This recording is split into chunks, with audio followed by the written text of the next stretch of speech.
Estamos de vuelta en Punto Económico y ahora nos acompaña el señor Guido Sánchez Yávar, conocido promotor de la cultura emprendedora. Él es director de CISA, Cultura Emprendedora, y vamos a hablar con él sobre el fomento de la cultura empresarial en los colegios. Buenas noches, bienvenido, Guido, a Punto Económico. No, encantado. A ver, cuéntanos un poquito. Primero, hay un programa, digamos, que tiene junto con el BIT, entiendo, está también COFIDE, y que trata de hacer una educación inclusiva, donde tratan, digamos, de incentivar en los colegios del Perú que haya cultura emprendedora. Cuéntanos más del programa, por favor. Bien, yo dirijo una empresa que se llama CISA, CISA Cultura Emprendedora, y tiene 25 años trabajando estos temas de emprendimiento.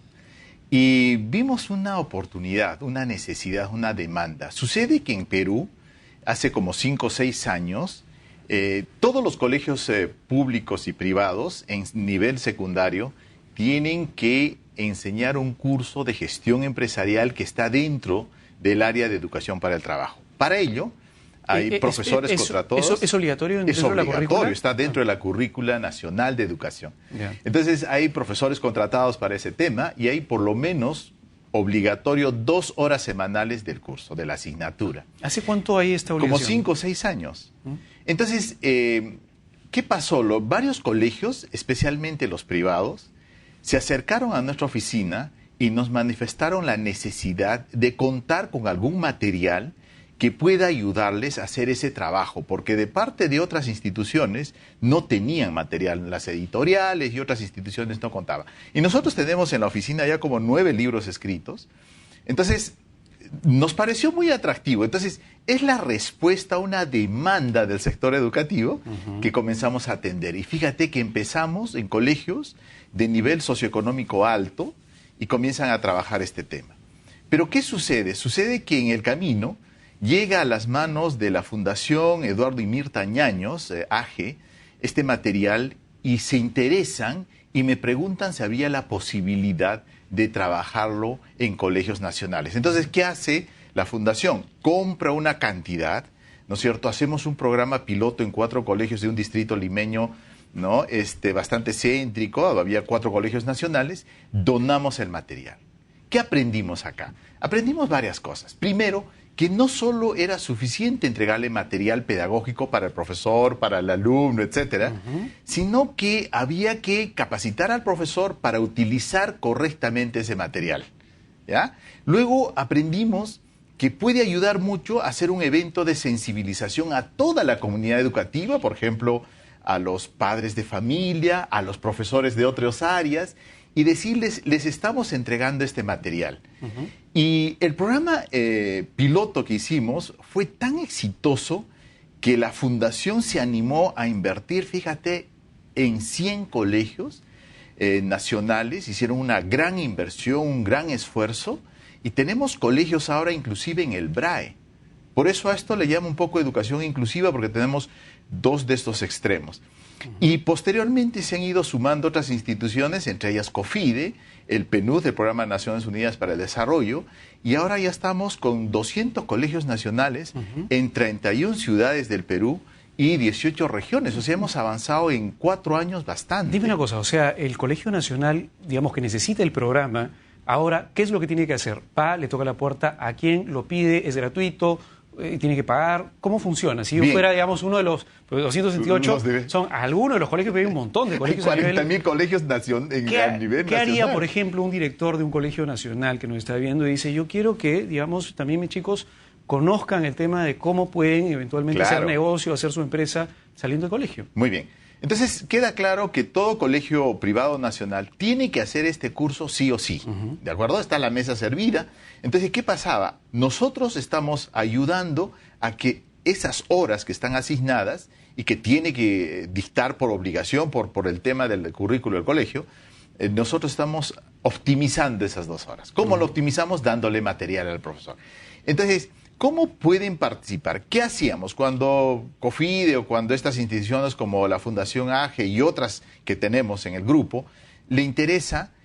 Muchos de ellos escogen los colegios que quieren beneficiar, ¿no? por varias razones, o sencillamente a sus gerentes regionales o a sus oficinas regionales les piden, dice, identifica a los colegios. Generalmente vamos a los colegios emblemáticos, a los colegios más grandes, de una mayor población, de mayor trayectoria en cada ciudad. Sin embargo, ¿qué ha pasado? Está pasando que muchos colegios, los directores y sobre todo los docentes, y por eso yo invito a los docentes que entren a la página culturaemprendedora.com y nos escriban. ¿Por qué? Porque cada vez que viene una institución a financiar, generalmente nos pregunta a nosotros ¿a qué colegios? ¿Qué colegios? Entonces yo ya tendría una base de datos con la que podría trabajar. Entonces ya nos están invitando, yo tengo ya de varias regiones, y a mí me ha sorprendido el gran interés. Yo creo que en el Perú no solo somos el Perú con mayor tasa e índice de emprendimiento, pero también estamos convencidos que la educación, ¿no es cierto?, debe ir y ayudar en este proceso. Justamente ahorita vamos a entrar a ver ese tema, pero es importante en todo caso recalcar, tenemos ahí abajo en la página web www.culturaemprendedora.com, tenemos también un correo electrónico, educacion@emprendedora.php. No, es la misma página web. Así es. Pero es importante en todo caso, primero, dejar claro que cualquier profesor o director de un colegio, sea privado o sea nacional, puede comenzar ya a inscribirse, porque de repente se me ocurre que en algún momento los inversionistas de las regiones, digamos, podrían hacer por programas tipo obras por impuestos, de repente, hacer, digamos, tratar de financiar ese tipo de cosas para que los chicos de los colegios que están dentro de esa región puedan aprender a tener, digamos, una cultura emprendedora, puedan a tener estos libros para poder hacer un plan de negocios, para que sepan cómo luego armar una empresa después, cuando puedan salir del colegio, después de haber estudiado, digamos, una educación secundaria, una educación tecnológica, qué sé yo. Eso es importante en todo caso para que puedan comenzar a entender que existen ese tipo de cosas. Ahora vamos al otro tema que es, ¿qué es exactamente lo que aprenden? ¿Qué es lo que le entregas a un chico, digamos, de secundaria para que pueda eventualmente entender cómo funciona el hecho de ser un empresario, cómo armar una empresa? Muy bien. El programa, lo que nosotros proponemos, es un programa de desarrollo de competencias y capacidades emprendedoras. ¿Ya? ¿Por qué? Es una estrategia que en estos 25 años, particularmente en mi oficina, en CISA Cultura Emprendedora, hemos aprendido. ¿Y cuáles son estas competencias principales? Correcto. Nosotros hablamos de las 4P del emprendimiento, ¿no? La pasión, la perseverancia, la paciencia y la prudencia. Así se hace una empresa. ¿Ya? CISA tiene 23 años porque hemos hecho esas cosas. Lo hemos hecho con pasión, con perseverancia, con prudencia y con paciencia. ¿Sí? Bueno, entonces, esas son características personales. Es decir, una persona se tiene que disfrazar de una personalidad emprendedora. Por eso se llama cultura emprendedora y por eso se llama espíritu emprendedor. Entonces, ¿qué pasa? Cuando tú dices a una persona, vamos a hacer empresa, las personas como que no nos creemos capaces, en fin, ponemos una serie de excusas. Y la mejor estrategia es decirle, bueno, yo no quiero hacer contigo un empresario si no quiero desarrollar capacidades emprendedoras en ti. ¿Por qué? ¿Cómo definimos una persona con capacidades emprendedoras? Para nosotros decimos que es un PCE. ¿Qué es un PCE? Una persona con capacidades emprendedoras. Una persona con capacidades emprendedoras, ¿cómo la definimos? Como una persona valiosa con valores. Y estábamos hablando del tema de confección textil. Un día vino a mi oficina un confeccionista de Gamarra y me dice, quiero un crédito. ¿Cuánto? $100,000. Y en esos $100,000, ¿tienes garantía? Sí, me dice. ¿Y qué tienes? Tengo las tiendas, en fin, la fábrica, pero también tengo un colegio, me dice. ¿Y tú tienes un colegio? Sí, me dice. ¿Y cómo lo has hecho? Mira lo que me dice, fácil. ¿Cómo fácil? Mira, yo fui, mis hijos estudiaban en un colegio nacional, el director muy bueno, y cambian al director a otro colegio, felizmente en otro distrito cercano, vecino. Y entonces me cuentan esto los chicos, mi esposa preocupada, y yo le digo, tomemos la decisión, cambiemos a nuestros hijos al colegio donde se ha ido el director, siguiendo al director. Entonces, cuando los chicos van el primer día al colegio, regresan y el padre dice, ¿qué tal el colegio? Bien. Pero papá, hemos visto a muchos de nuestros compañeros anteriores del otro lado, se han ido. Del otro lado. Y yo les digo a los profesores, si tú te fueras de acá, ¿tus alumnos te seguirían? Si te siguen, eres valioso. ¿Entiendes? Entonces, una persona con capacidades emprendedoras es una persona que genera valor en donde está. Si es un empleado, va a ser un empleado valioso. Y si es un emprendedor, ¿qué pasa? Las personas valiosas, escuchen esto amigos, las personas valiosas tarde o temprano hacen su propia empresa. Por dos razones. O porque te llaman, como este empresario le llamó al director y le dijo, mire director, yo de educación no sé nada. Lo que sí sé es que donde usted está, están los alumnos. Usted va a ser el director y yo voy a ser el promotor. Entonces...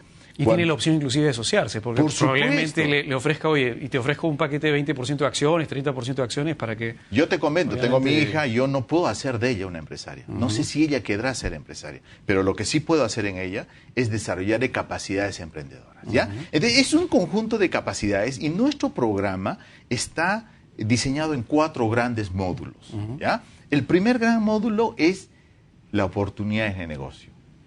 Esa es una habilidad adquirida y tal vez la más importante. Si ustedes, queridos amigos, me preguntaran y me dijeran, Guido, ¿qué distingue a un emprendedor, a un empresario de todos los demás? El olfato para los negocios. No dicen, todos los negocios, ve todo negocio. O sea, eso es bien importante, porque escúchenme, les voy a dejar un consejo, amigos. Hay 2 tipos de ideas de negocio. Hay ideas por las que hay que trabajar duro y parejo, como lo han hecho nuestros amigos de Gamarra. Año tras año, generación tras generación. Pero hay otro tipo de idea de negocio. La que te jala, por muy buena, por innovadora. Entonces, tenemos que desarrollar en nuestros alumnos esta capacidad de identificar ideas de negocio. Eso no es natural, eso es adquirido, uno practica eso. ¿Y cómo logras que la gente en los colegios, porque generalmente las ideas de negocio están en la calle, no en un salón de clases? ¿Cómo logras que desde el salón de clases yo te voy a decir una cosa. Las ideas? Hay una cosa que también hemos aprendido y le fascina a los profesores cuando trabajamos. Si tú te preguntas quiénes hacen empresa en el Perú, y en muchos sitios, pero básicamente los que hacen empresa son los de las clases altas y las clases pobres. Es como una U, ¿ya? Los ricos le enseñan a sus hijos a hacer empresa, porque entre otras cosas le van a heredar la empresa. Pero en nuestro país, la gente menos pudiente, como no puede y no tiene la posibilidad de recibir una educación de calidad, que no le va a permitir acceder a un empleo de calidad, ¿qué hace? Tiene que ver qué hace. Entonces, ¿quiénes son digamos, los menos emprendedores, entre comillas?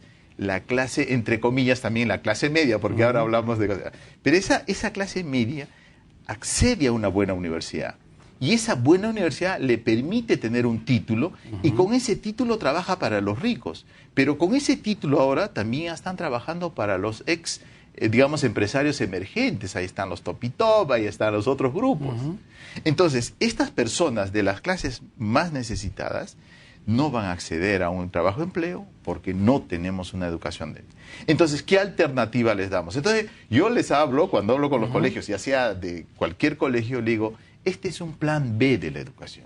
Para mí, el plan A de la educación debe ser, formemos buenos profesionales, que los necesitamos, pero así, queridos amigos, ustedes tengan un buen empleo, debemos tener siempre un plan B.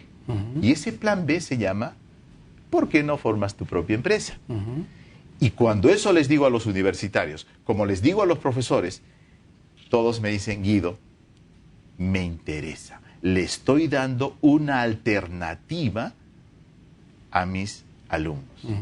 Entonces, hay un marco conceptual muy importante en el trabajo que estamos haciendo, se le da materiales, se hace concursos, en fin, el programa lo siento completo. Guido, nos mencionabas entonces la primera parte del programa es visualizar las oportunidades de negocio, que es de cierta forma tratar de practicar el hecho de tener olfato para entender en dónde está la oportunidad. ¿Cuáles son las otras 3? Ya, el segundo gran tema, vemos todo lo que es la empresa, su formalización, formas de contratar al personal, planeamiento, algunas cosas, ¿no?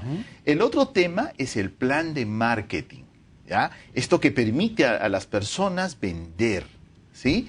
Y finalmente cierras todo el proceso haciendo un plan de negocio. Y en el plan de negocio, por ejemplo, hemos hecho un software que es un Word, un procesador de texto con aplicaciones de una hoja de cálculo de Excel que nos está dando muy buenos resultados. Entonces, seguimos trabajando en esto, está funcionando bastante bien Y nos interesa ahora hacerlo más visible este programa y te agradezco mucho que me des esta oportunidad. ¿Por qué? Porque en estos 3 años hemos andado muy prudentes. Hemos conseguido socios, porque mi consultora ha conseguido socios para implementar esto de una manera masiva, ¿no? Y los resultados que estamos encontrando ahora son bastante satisfactorios. Entonces ya nosotros tenemos como 30 colegios privados, ¿no? Y debe haber muchos más, porque los libros se venden en las librerías, en las ferias. Entonces muchos profesores se han comprado el material, pero debe estar logrando más. Entonces ahora, además, fíjate, se están sumando las universidades y otras instituciones. Y, por ejemplo, tenemos ahora un trabajo con la Universidad del Pacífico que nos está ayudando a mejorar los libros y los materiales que tú los tienes acá. Y les van a dar un visto, cómo mejorarlo. Vamos a hacer una aula virtual para que ya no tengamos que viajar y desplazarnos para capacitar a los profesores, sino va a ser a distancia, eso reduce costos. En fin, estamos muy contentos. ¿Cómo crees que, digamos, tratar de explicar qué cosa es e incorporar las cualidades de un espíritu emprendedor dentro de los chicos de los colegios podría ayudar al desarrollo del país? Mira, ¿de qué forma? Hay una correlación directa, ¿no? Por ejemplo, ¿cómo se analiza si un país tiene, digamos, niveles de emprendimiento? Por ejemplo, se hizo un estudio muy simple. Se identificó cuáles eran las 100 empresas más grandes hace 60 años en Europa, por ejemplo, ¿ya? Prácticamente las empresas más grandes de hace 60 años son las mismas actualmente. Pero si te vas a Estados Unidos, tú ves cuáles son las empresas de hace 60 años, las 100 más grandes. Muchas de ellas ya no están. Y las que ahora son las top, sus propietarios ni siquiera habían nacido hace 60 años. ¿Qué quiere decir esto? Que el espíritu emprendedor está vivo en Estados Unidos. ¿Sí? Pero hay una ventaja que tiene también, que tiene una serie de mecanismos que generan oportunidades para la gente que tiene el espíritu emprendedor. Entonces, claro, si tiene una buena idea, entonces tiene todo un ecosistema que lo ayuda para que eso se vuelva realidad. Tienes, de repente, aceleradoras de negocio, en el caso de repente, negocios tecnológicos, tienes venture capital para poder financiar cosas muy riesgosas que un banco en la vida financiaría, etcétera. Acá en el Perú, digamos, creo que es importantísimo el hecho de que comience a haber, digamos, ese plan B, que la gente tenga el espíritu emprendedor por si es que las cosas no le salen como quisiera. Y además, si es que quiere, digamos, tener, digamos, activos que generen flujo de caja constantemente en el tiempo, genial, para crear riqueza, que es la base del capitalismo. Pero por otro lado, digamos, el hecho de que tenga la posibilidad de, digamos, de crear nuevas empresas en el tiempo. Ya, Lucho, te voy a comentar algo. Emprender significa hacer algo con cierto grado de dificultad, ¿ya? Entonces, tú te imaginas, particularmente la empresa CISA, Cultura Emprendedora, yo la inicié en la década de los 90. En la década de los 90, y incluso antes, en Perú había una crisis tremenda. ¿Te imaginas hacer empresa en esa crisis? Imagínate lo que puedes hacer cuando la economía está creciendo. Entonces nosotros tenemos una clase empresarial que ha empezado no del primer piso, del tercer sótano. Y eso es maravilloso. Nuestra clase empresarial yo creo que va a dar mucho que hablar. Entonces yo sí soy optimista, conozco a los empresarios, tengo 25 años trabajando con ellos y nos falta, por supuesto, un entorno, lo que llamamos el ecosistema de emprendedor. Pero nosotros, ¿de dónde hemos empezado? Si hemos empezado así... ¿De dónde podemos llegar? Claro, pero sería interesante en todo caso que las patas que le faltan en el ecosistema comiencen a desarrollarse, que existan, por ejemplo, más fondos de inversión para comenzar a financiar venture capital, que exista un poco más de private equity, que exista, digamos, fuente de financiamiento, que existan programas de articulación en los emprendedores, que haya lugares donde la gente se pueda parar, hacer una presentación de un plan de negocio. Son cosas que espero que en el futuro poco a poco vayan creciendo, porque de ahí probablemente se generen las empresas que, como tú bien dices, duren 60 años para acá a futuro. Muchas gracias, Guido, porque es una alternativa muy buena para los chicos de los colegios, para que puedan aprender ese tipo de cosas. Muchas gracias, felicitaciones por lo que estás haciendo. Y amigos, eso ha sido todo por el día de hoy. Nos vemos el día lunes con más. Que tengan un muy buen fin de semana. Cuídense, nos vemos. Chau, chau.